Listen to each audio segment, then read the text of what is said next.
Legendary? That's funny. Me too.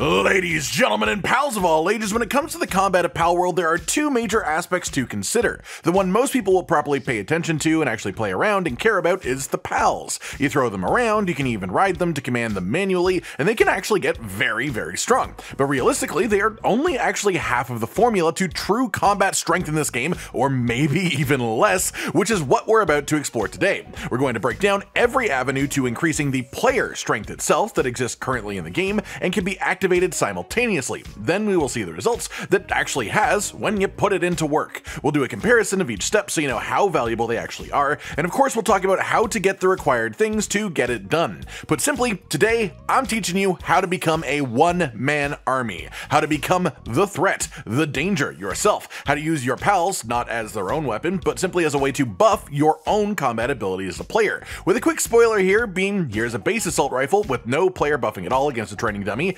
and then here is everything fully maxed out and pushed to the very limits. Yes, you are seeing those numbers right. No, I didn't do any cheeky editing. That's what it is. It is nuts. First things first, then we have to consider our method of attack, our weapons. The best weapons in the game, depending on the situation, are the assault rifle for long bursts of longer range damage, the shotgun for massive pops of closer range damage, and the rocket launcher, which does insane damage but does have a hefty material cost on the ammo itself that makes it pretty hard to sustain. All three of these weapons, which you can unlock naturally through the technology tree, have advanced versions that you can get as random drops from different bosses or chests, with the highest grade of these being legendary weapons, which are crafted from rank 4 schematics. The legendary assault rifle schematic drops from the Blasmut Alpha world boss that you can find here in the volcano to the southwest. The legendary shotgun schematic is a random drop chance from the Suzaku Alpha world boss that you can find over here in the desert to the northeast, and the legendary rocket launcher schematic is a random drop chance from the legendary Jetrigan Alpha world boss fight, located back over on the volcano once more.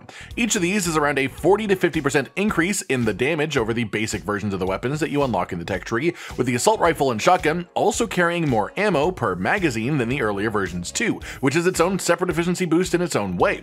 Then everything's not all about offense, so we should talk about your armor too, for which there are also legendary schematics, and the specific ones that you want for the best of the best gear are the legendary Palmetal helmet, which has its schematic drop as a random drop chance from the Alpha legendary Frostallion in the northwest of the map at the edge of the frozen mountain, and then the legendary cold and heat resistant Palmetal armor schematics being a random drop chance from Palladius and Necromus respectively, who spawn together in a pair as Alpha legendaries in the northeast side of the faraway desert. As far as making this farming process easier to deal with the randomness, you can apply the world settings to multiply pal spawns, as that does affect bosses. It makes the fights much harder to have like 3 times the amount of alphas at once, yes, but it also triples your drop chances per spawn timer. As well, you can capture these creatures and then use the butcher's knife to butcher them later, which essentially just gives you a second chance at each drop per spawn. As far as the other equipment, then the best shield around is just found in the technology tree, so no big deal there, but then we have your accessory slots. A lot of people use these for things like temperature resistances, but there are also rings and pendants that you can find to give you stat boosts in various ways, with the one that we are specifically after here for this being attack pendant +2, and ideally you want 2 of them. The +2 version of the attack pendant is the best currently in the game, giving you attack boost at level 3, which is a 15% increase to your attack stat. It scales with whatever flat bonuses that you get in the process, which makes it a lot better than it may seem to start with. These bonuses also stack, so having 2 of these same pendants together is a 30% attack bonus. It's worth mentioning that the equivalent exists for defense 2 if you'd rather be tankier than pure offense, and the defense +2 pendant is 30% defense each. All of these pendants are random drops from various chests within the game, but the highest chance drops that I found them from are dungeons in the northwest ice mountains, which are around level 45, and specifically the chests that are at the end of the dungeons after the boss. Then we have our next point of intrigue, which are your skill points. Your base character stat increases. You have 49 of these that you can spend by the end of your leveling journey, and a fun part of these that a lot of people don't really realize is that you aren't completely locked into your choices here. There is a way to reset these with a memory wiping medicine that you can craft once you unlock the electrical medicine workbench in the low mid-level 40s, and it literally lets you freshly spend these points from the beginning. For the sake of this exercise, I did this and then put every single point into attack. You get 2 2 points of attack stat per level that you spend in it, and with all the points into attack, it hits 198. 100 attack is the base, so you are just slightly under doubling your damage just from skill points alone if you do this.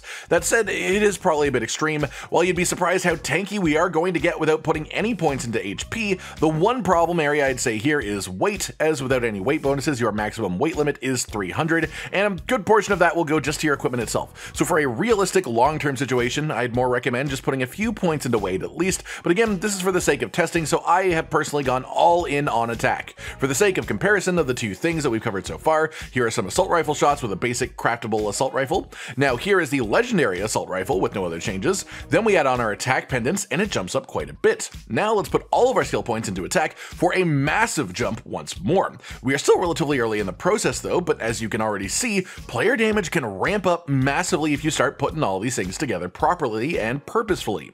Then let's take the next step and talk about food. Proper meals that you make that aren't just raw ingredients will give you actual food buffs for a short period of time, with the advanced meals being unlocked with the electric kitchen late game build item.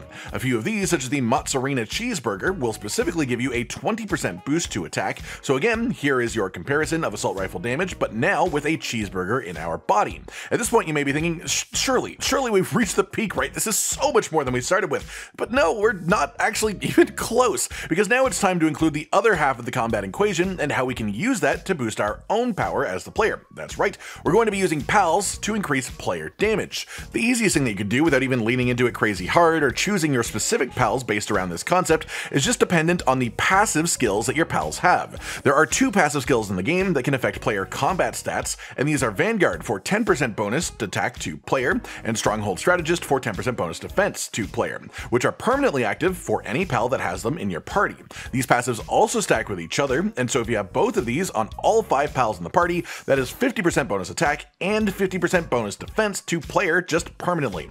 That bonus alone, combined with the armor rating and bonus HP of legendary armor and helmet, makes you already so unbelievably tanky, and that's why I've decided that this should lean more into attack than anything else. Then we have a fun one, which is Gobin. Gobin as a pal have a unique partner skill that increases player attack passively just by being in your party, not even actively out. And as with most of the buffs in the game that we've been covering so far, these also stack. So each Gobin in your party buffs your attack by 10%. So you could run 5 Gobin for another 50% attack increase. But that would be a little bit wasteful, as I will explain in a moment. Before jumping into that though, I did test how this interacted with the PAL condenser, as condensing star levels increases partner skill levels and effectiveness too, and it does seem to actually affect not only the active part of this partner skill, but also the passive attack stat boost part of the partner skill, meaning yes, to be 100% fully kitted out, fully doing this properly, you do sort of need to collect like 464 Gobin purely to steal their souls, with the difference being a full 4-star condensed Gobin grants 20% attack passively from the partner skill instead of 10%. Obviously, I'm not quite that crazy to breed 500 of the same pal just for this, for something that we can numerically explain, so for the sake of reference, be aware that even my damage through the rest of this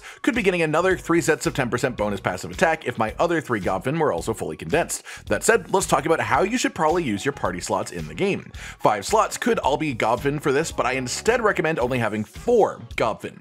The main reason being that while they are perfect for boosting your attack passively by being in the party, there are also pals that boost your attack by a much larger amount, but require being active in some way. So 4 Gobin and 1 active attack increaser is a much higher overall damage output from doing it. The other option being that you could drop one of the Gobin for a Lylene as well if you struggle with avoiding attacks and just want that burst healing, losing out on 10% attack, but instead getting that on-demand burst of life when you need it. Personally for this though, I will be running the 4 Gobin, and then for my testing, my 5th will be Chillet. There are many mountable pals within the game, and most of them have bonus effects other than mounting by itself. Some of them boost specific damage types while mounted, some change your damage type, some things like Van Worm uniquely boost damage to weak points while active, but then there is a subset that have a unique and unannounced effect where they both change the player's damage type to a specific element while riding, and also provide a significant attack boost too while you're on them as a combo. The game does not tell you about the significant attack boost part in your partner skill description, but you can clearly see the percentage boost show up in your attack stat when you get on or off of the pal.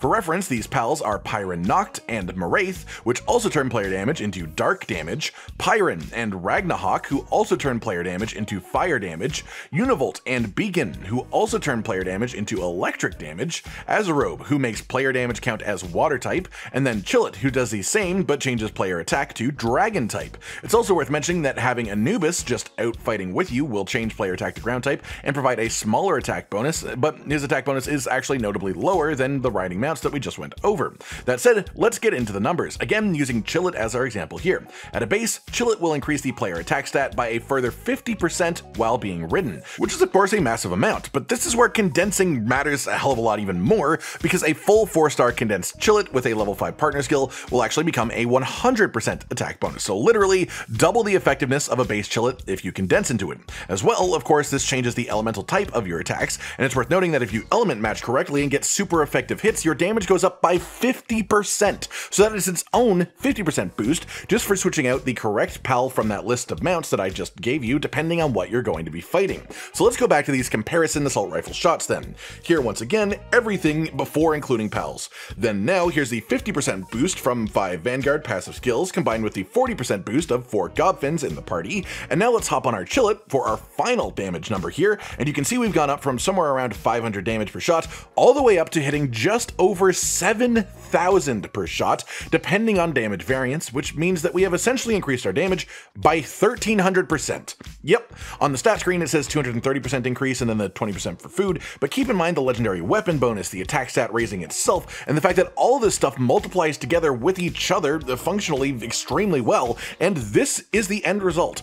Absolute insanity on the attack front, and again with legendary armor and helmet combined with the 50% defense boost from passive pal skills, we are also tanky as hell. If you want to essentially become Palworld's own Terminator sent back from the future to exterminate whatever gets your attention, this is the way to do it. This is how you become your very own one-man army, every attack boost in the game, how they stack, every stage of the results along the way, and the final comparison at the end. Obviously most players won't do this entire setup, but that's why I showed you the value of each step along the way and provided some alternative options too, just to really show you all the options you have when it comes to making yourself stronger as the player and your enemies weaker faster by killing them with speed. I hope you've all enjoyed this then, and I'm really happy with the results of this. I had no idea how well it would actually turn out when I first embarked on this scientific journey, but god damn is it potent. Like if you liked the video, subscribe and hit the notification bell for more, and most importantly, ladies and gentlemen, until next time, stay sweet.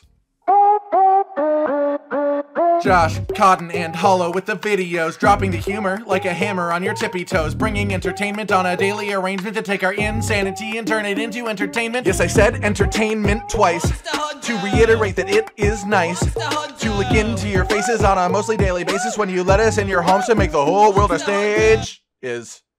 Goodbye.